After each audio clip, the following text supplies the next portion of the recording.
c'est la Mat d'Atang. Bienvenue dans ce musée national de Kuala Lumpur. Ce musée comporte 4 galeries. On comporte la galerie A avec la préhistoire, la galerie B avec le monde malais, que Sybilla va vous expliquer. La galerie C, l'influence étrangère. Et la galerie D, c'est le long cheminement vers l'indépendance. Aujourd'hui, on a décidé de vous faire voir quelques vitrines. N'hésitez pas à revenir. Le mardi, le jeudi et le premier samedi de chaque mois, il y a des visites gratuites en français à 10 h du matin. Nous allons commencer avec la galerie. Bonjour, je suis Hildy et on va commencer par la galerie A, la galerie de la préhistoire.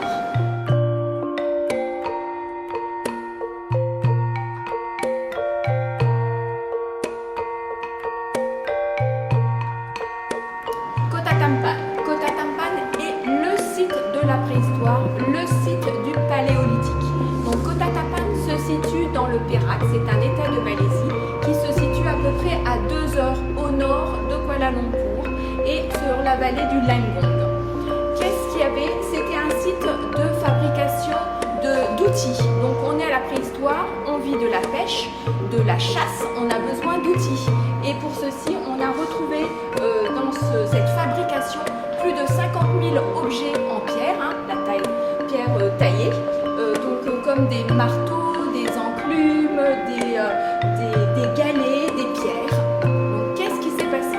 Il y a 74 000 ans, en Indonésie, le mont Toba, sur Sumatra exactement, c'est un volcan qui va avoir une éruption extraordinaire et qui va couvrir la mer de 9 mètres, mais pas seulement la mer, aussi le site de Kota Tampan, sous 9 mètres de cendres.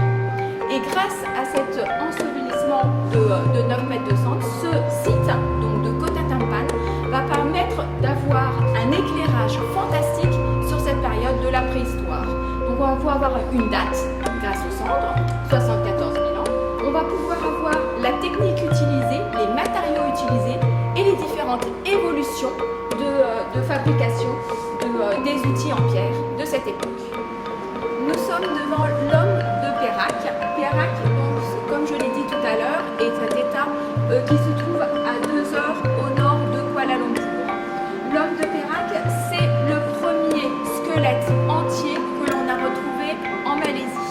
On l'a retrouvé dans une grotte en position fétale, c'est-à-dire sur le dos, les jambes recouvertes sur le torse et les bras entourant ses jambes.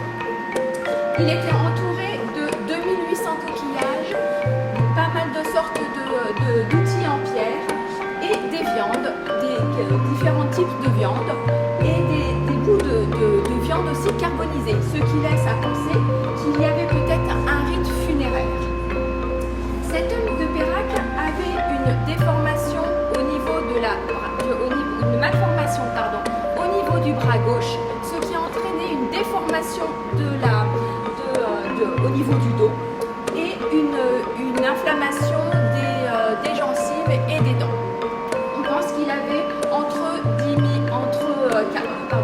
on l'a retrouvé il y a 10 000 ans, 10 à 11 000 ans, et il avait 45 ans, ce qui est très très vieux pour cette période. On est à la préhistoire. Donc on peut penser que cet homme avait une position sociale au niveau de cette communauté parce que pour vivre aussi longtemps à la préhistoire avec une déformation, une malformation, on pense qu'il avait un rôle important. Je suis devant 2 mégalithes, mégalithe qui veut dire en grec grande pierre. Chez les locaux aussi on dit batuidou, c'est pierre vivante. Donc ce sont des pierres qui donnent l'illusion de grossir, plus fort que la terre s'érode. Si l'on s'éloigne un petit peu, on peut voir que ces 2 pierres représentent quelque chose. Donc celle de gauche, on est plutôt sur une forme d'épée. Celle de droite, on est plutôt sur un gouvernail de bateau. Donc les mégalithes servaient pour quoi? Donc on en avait pour les rites, les cérémonies ou alors comme monument. Bel exemple, Stonehenge en Angleterre ou même Karnak en France. Si on s'approche encore plus, on voit justement une trace de ce passé indo-bouddhiste. Et notamment par ici, on voit bien la fleur de lotus. Fleur de lotus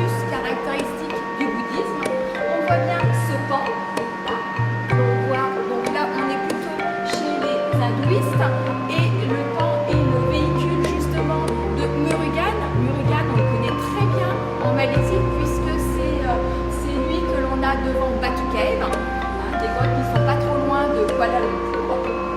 Si on se déplace du côté gauche, on voit bien Garuda, cet homme oiseau, emblème de l'Indonésie, Indonésie aussi au passé indo-bouddhiste.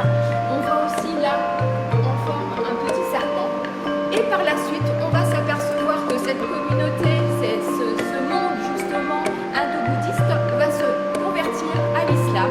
Et puisque ces pierres ont été retrouvées plutôt à 2 heures au sud de Kuala Lumpur, on est dans un état qui s'appelle le Negri Sembilan. Et il y a 3 mégalithes. Là, on a une représentation de 2 et elles sont à côté d'une tombe musulmane. Donc musulmane, puisque la communauté va se convertir vers 1400, la tombe date de 1467 et justement on va rajouter sur ce mégalithe, on va rajouter l'inscription de Allah que l'on voit bien là. Voilà pour cette galerie sur la préhistoire. On va faire un bond dans le temps et on va aller dans la galerie B avec le mont Malais et c'est Sybilla qui va vous en faire la découverte. Bonjour à tous, je m'appelle Sybille et nous allons continuer ensemble ce voyage de musée national dans la galerie B.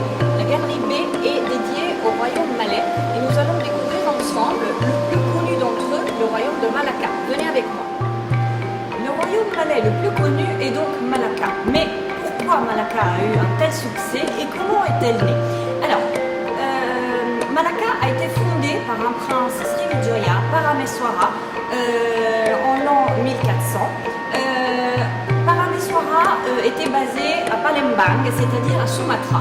Pour des raisons de querelle interne, il a dû fuir Palembang. Il s'est installé à Temasek. Temasek est l'ancien nom de Singapour.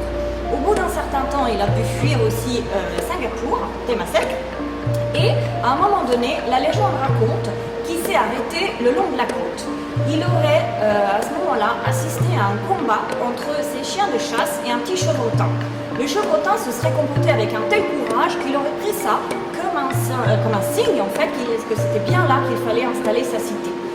Mais pourquoi Malacca a eu donc cette renommée?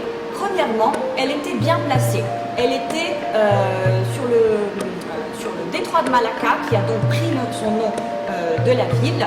Le détroit de Malacca était le passage obligé pour tous les marchands qui venaient d'Europe, plutôt les marchands arabes d'Arabie, de l'Inde et qui allaient vers la Chine. Ils passaient tous par le détroit de Malacca et à l'inverse, pour ceux qui venaient de Chine vers l'Europe. Tout cela grâce aux moussons. Qu'est-ce que c'est? Les moussons, ce sont des vents qui soufflent de nord-est ou de sud-ouest et qui changent à peu près tous les 6 mois. Donc les marchands étaient bien obligés d'attendre la mousson dans le bon sens, soit pour venir, soit pour repartir. Malacca était au croisement de ces moussons. C'était donc l'endroit idéal pour s'arrêter. C'était aussi un endroit, le détroit de Malacca est aussi un endroit assez étroit, bien protégé en fait donc des vents. Et donc c'est grâce à ça, c'est grâce à sa position qu'elle va gagner en importance. Qu'est-ce qui était commercialisé? La première chose, la plus importante, était les épices. Les épices venaient des îles Moluques, qui font partie de l'Indonésie.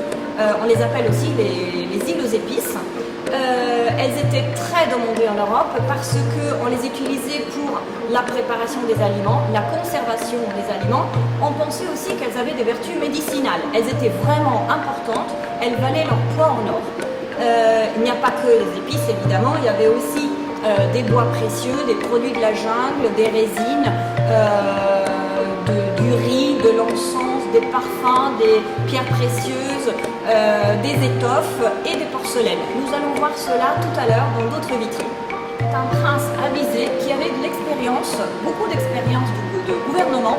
Il va donc comprendre et mettre en place une administration très efficace parce que c'est ce qui permettait en fait de recevoir tous les marchands, qu'ils soient à l'aise et qu'ils soient en confiance. Vous êtes devant un diorama qui vous permet de voir comment en fait le port était organisé. Il était assez large, il pouvait accueillir jusqu'à 2000 bateaux. Parameswara va mettre en place une organisation très simple avec peu d'officiels qui vont lui rapporter directement. notamment pour le port par exemple. Il y aura 4 chabandars. Les chabandars étaient les maîtres du port. Ils sont chacun d'entre eux dédiés à une communauté spécifique pour que les marchands de ces zones-là puissent arriver à Malacca en sachant qu'ils seront pris en charge par quelqu'un qui les comprend et qui parle la même langue. À un moment donné, à Malacca, on parlait jusqu'à 84 langues pour que vous puissiez comprendre vraiment l'importance et le fait que Malacca était vraiment un point névralgique du commerce et un entrepôt international. Ce qui marchait aussi très bien à Malacca, c'était toutes les infrastructures.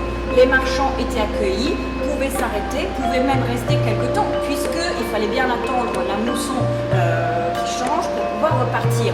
On pouvait aussi faire réparer ces bateaux, parce que les voyages à l'époque étaient périlleux, étaient très longs, et les bateaux avaient bien besoin d'être remis en état avant de repartir dans l'autre sens.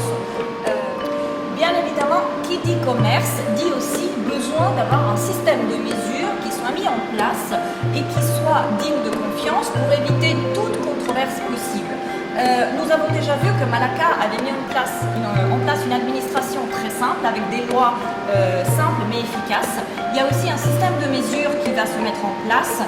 Par exemple, dans cette vitrine, nous avons des noix de coco qui étaient utilisées comme système de mesure plutôt pour les denrées alimentaires ou ces balances qu'on appelle aussi kati. Un kati correspond à peu près à 600 grammes. C'était utilisé plutôt pour les matériaux précieux, donc les pierres précieuses, l'or, l'argent, l'encens et le parfum. Ce système de mesure va répondre en fait à des lois. Après la conversion du sultan autour de 1450, ces lois qui vont être mises en place vont en fait répondre aux critères de la religion islamique et aussi à la date, c'est-à-dire les coutumes locales. Tout cela a permis que le commerce se passe de manière confiante, sans problème majeur.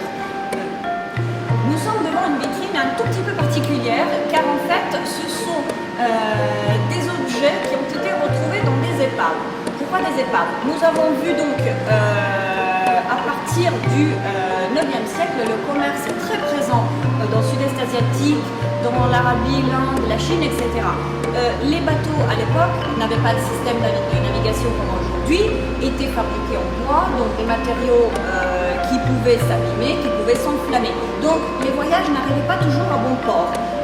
Autour de la Malaisie, à partir de 1990, beaucoup d'archéologues et d'historiens se sont penchés sur les objets retrouvés dans les épaves pour essayer de comprendre un petit peu mieux. Ce sont en fait des capsules du temps. Pourquoi donc? En fait, dans cette vitrine, vous avez donc des très belles céramiques céladon avec une couleur verte très typique, des céramiques blanches et bleues qu'on connaît un petit peu plus, ça rejoint plus l'imaginaire des porcelaines chinoises, et aussi des jarres et des bocaux, etc. Certains d'entre eux, en fait, nous ont permis de voir que le commerce était déjà très actif, déjà au 9e siècle. Les échanges avec la Chine étaient déjà très importants, les céramiques étaient très demandées. Tout cela est confirmé aussi par le fait que beaucoup d'objets viennent de fabriques implantées en Thaïlande et au Vietnam, ce qui prouve qu'en fait la demande était tellement importante qu'il fallait bien trouver d'autres endroits où les fabriquer et que ces fabriques avaient du succès aussi, même si ce n'était pas implanté en Chine. Nous allons maintenant voir comment toute cette richesse, comment toute la renommée de Malacca va attirer aussi beaucoup de convoitises, et nous allons continuer dans la galerie C pour voir les puissances étrangères qui vont venir coloniser la Malaisie.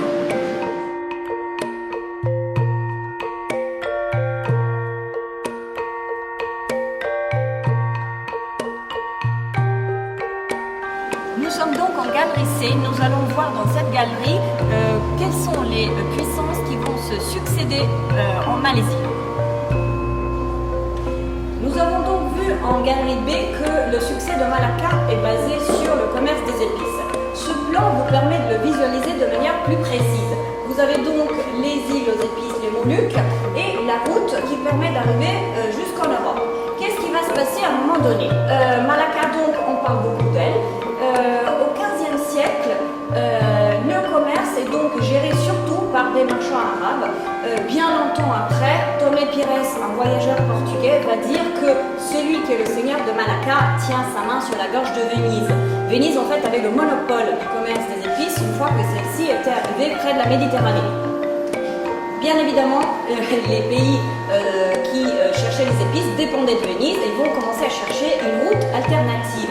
Après que Constantinople soit tombée aux mains des Ottomans, la route des épices terrestres va être plus dangereuse. On va donc se tourner vers la route de la mer. C'est aussi, nous sommes donc à la fin du XVe siècle, nous sommes aussi au moment des voyages de découverte. Ce sont surtout deux pays qui vont être ceux qui vont sillonner les mers, ce sont l'Espagne et le Portugal. À un moment donné, en 1494, ils vont signer un traité, le traité de Tordesillas, qui va en fait partager la sphère d'influence. L'Espagne va partir vers l'ouest, c'est comme ça que c'est eux qui sont arrivés en Amérique, et le Portugal va partir vers l'est.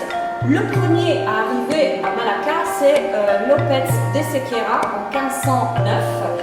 Sa mauvaise réputation va en fait le précéder. Une fois qu'il est là, le sultan va le mettre en prison avec sa délégation. Lopez de Sequeira va arriver à faire passer un message de détresse et le roi du Portugal va envoyer son homme fort, le vice-roi des Indes, Alfonso d'Albuquerque. C'était un homme très ambitieux, mais un génie naval. Il va donc arriver en mai 1511 à Malacca et il va la faire tomber en août de la même année. Nous allons voir ensuite quelles sont les modifications qu'il va apporter. Alfonso d'Albuquerque ne va pas rester très longtemps à Malacca, il va se préparer à partir déjà à la fin de l'année 1511. Il va donc rester quelques mois. Il va quand même essayer de profiter de toutes ces richesses et vous êtes devant la maquette de la Flor de la Mar. Le Flor de la Mar, en fait, c'était le bateau, le navire le plus gros de sa flotte. Il va donc le charger, alors on raconte qu'il a chargé jusqu'à 60 tonnes de pierres précieuses et or, des coffres, de métaux précieux, etc. Le Flor de la Mar n'était pas très ancien, mais il était assez abîmé par tous les voyages qu'il avait faits. Albuquerque va donc partir, mais le navire va sombrer au large de l'Indonésie 6 jours après le départ, et à ces jours, il n'a pas encore été retrouvé.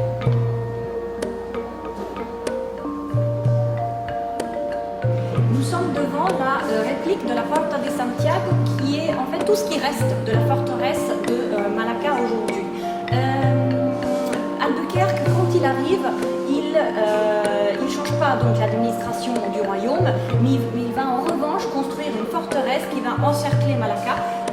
Les murs font jusqu'à 2,5 mètres de large. Ils vont utiliser des matériaux de récupération pour la construction de ce fort, parce qu'en fait, Malacca va devoir résister aux attaques répétées des Néerlandais, des Hollandais qui vont vouloir conquérir Malacca. Ils étaient présents surtout en Indonésie, à Batavia, de Jakarta aujourd'hui, et avec l'aide du sultan de Johor, qui en fait descend du sultan de Malacca qui avait dû s'enfuir quand Albuquerque était arrivé, ils vont enfin arriver à conquérir Malacca en 1641. Le fort va donc être très endommagé à la suite de toutes ces batailles, presque 40 ans de bataille, et les Hollandais vont donc le reconstruire, et en 1670, la date que vous voyez inscrite sur la porte, les travaux de reconstruction avec cette fois des matériaux neufs va être complétés.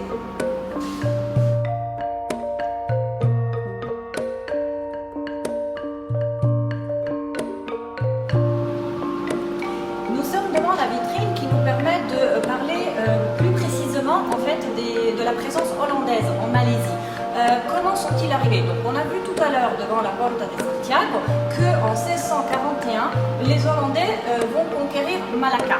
Mais qui sont donc ceux qui sont arrivés? En fait, ce sont surtout des marchands. C'est ce qu'on appelle la VOC, la Compagnie néerlandaise des Indes orientales. C'est une vraie puissance. Elle est l'école garantie en fait par le gouvernement hollandais du commerce. Elle peut signer des traités, elle peut établir des colonies, elle est vraiment indépendante. Donc c'est elle qui va s'implanter en Malaisie, et là comme base Malacca. Bien évidemment, elle était déjà présente parce que en fait, elle avait déjà établi un grand réseau de commerce, surtout basé en Indonésie, donc à Batavia, Jakarta. Ce plat que vous voyez là, avec en fait le logo de la VOC, est un exemple de comment son influence était tellement importante qu'ils vont avoir une influence aussi sur les artefacts. Ceci est en fait une porcelaine qui vient de Chine, mais il y en a aussi qui viennent du Japon, qui vont être donc modifiées au goût et aux demandes en fait de la VOC. Plus loin, nous pouvons voir aussi ces chaises. Alors ces chaises sont typiques hollandaises, mais ce qu'on peut voir, c'est qu'en fait elles ont été adaptées en fait au climat tropical que nous avons ici. Donc nous avons plutôt du canage à la place d'une assise et d'un dossier en cuir. Les Hollandais sont en fait la puissance coloniale qui va rester le plus longtemps présente en Malaisie. Ils vont rester 183 ans, donc à partir de 1641 jusqu'en 1824. C'est à ce moment-là que les Britanniques vont prendre leur place et ils vont rester jusqu'à à peu près Deuxième Guerre mondiale. Nous allons donc assister ensuite à l'arrivée des Japonais. Mais je laisserai la parole à Hildy qui en Galerie D va vous parler en fait du parcours vers l'indépendance. Nous voici devant la Galerie D. La Galerie D, dernière galerie de ce musée national de Kuala Lumpur, et c'est ce long cheminement qui va amener ce pays vers l'indépendance.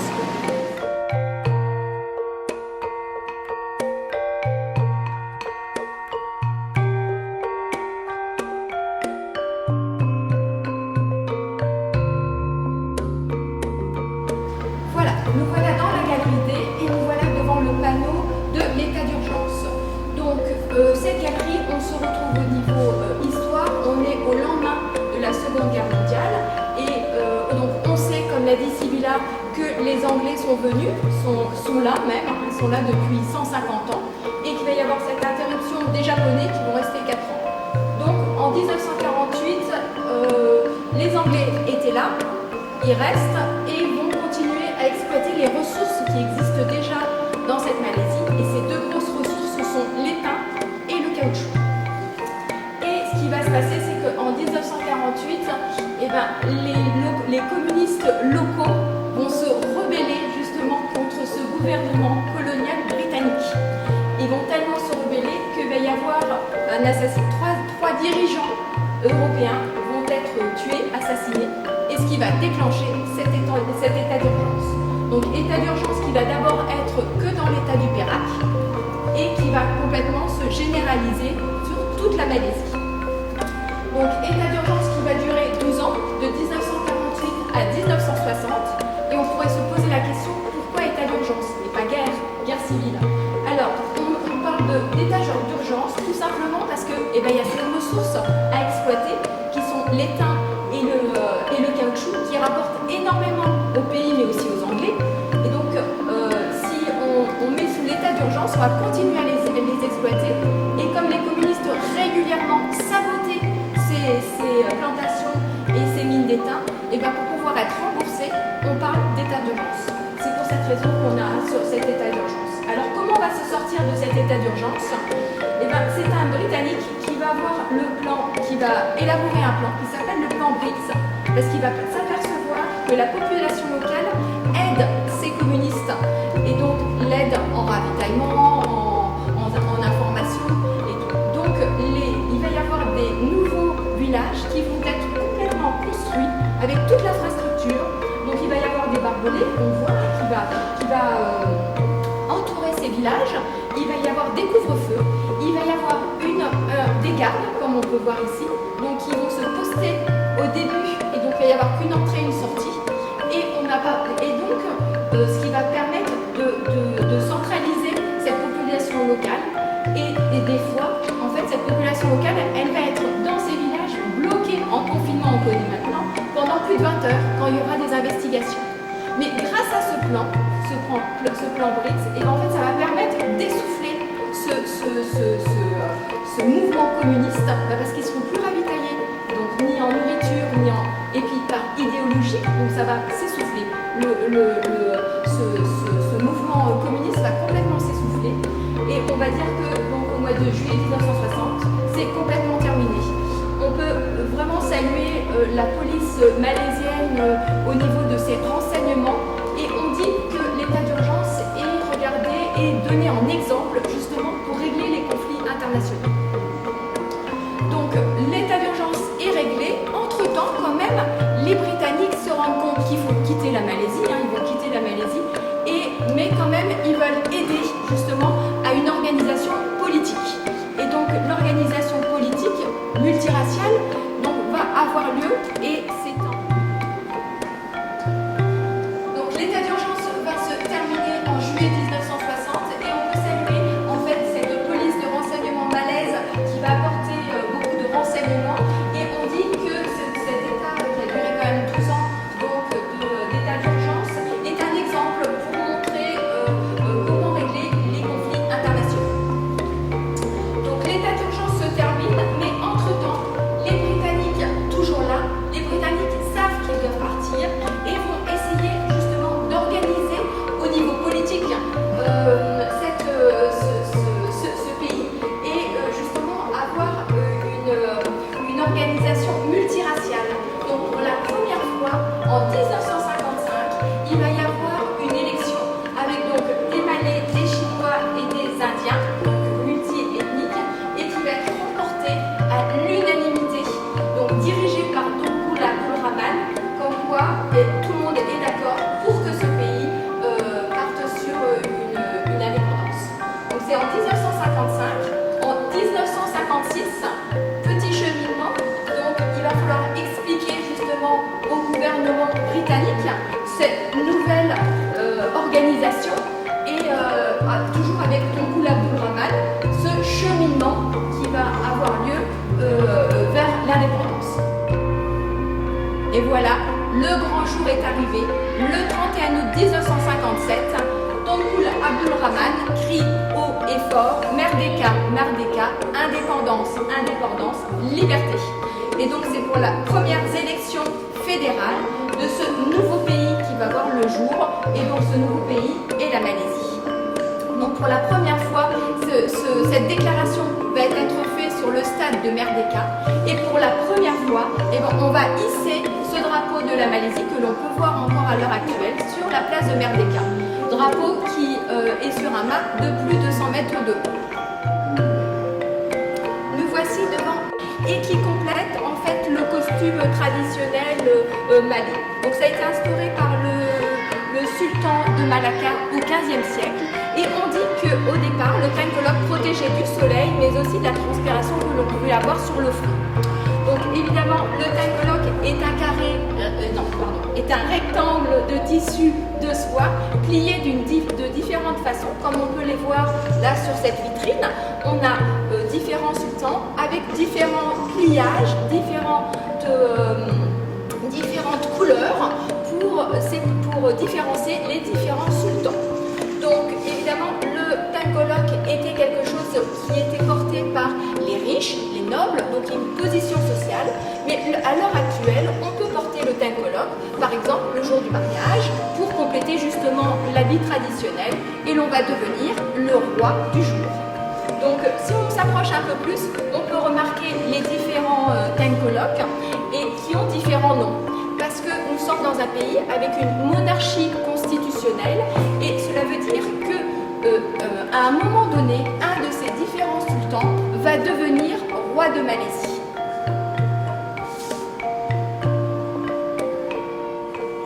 Donc nous voici devant le tengkolok royal, donc cette coiffe royale. Donc comme je vous expliquais tout à l'heure, donc c'est bien un tissu de soie brodé d'or, donc un sanket, et le roi, donc qui est un sultan, va le porter pendant 5 ans.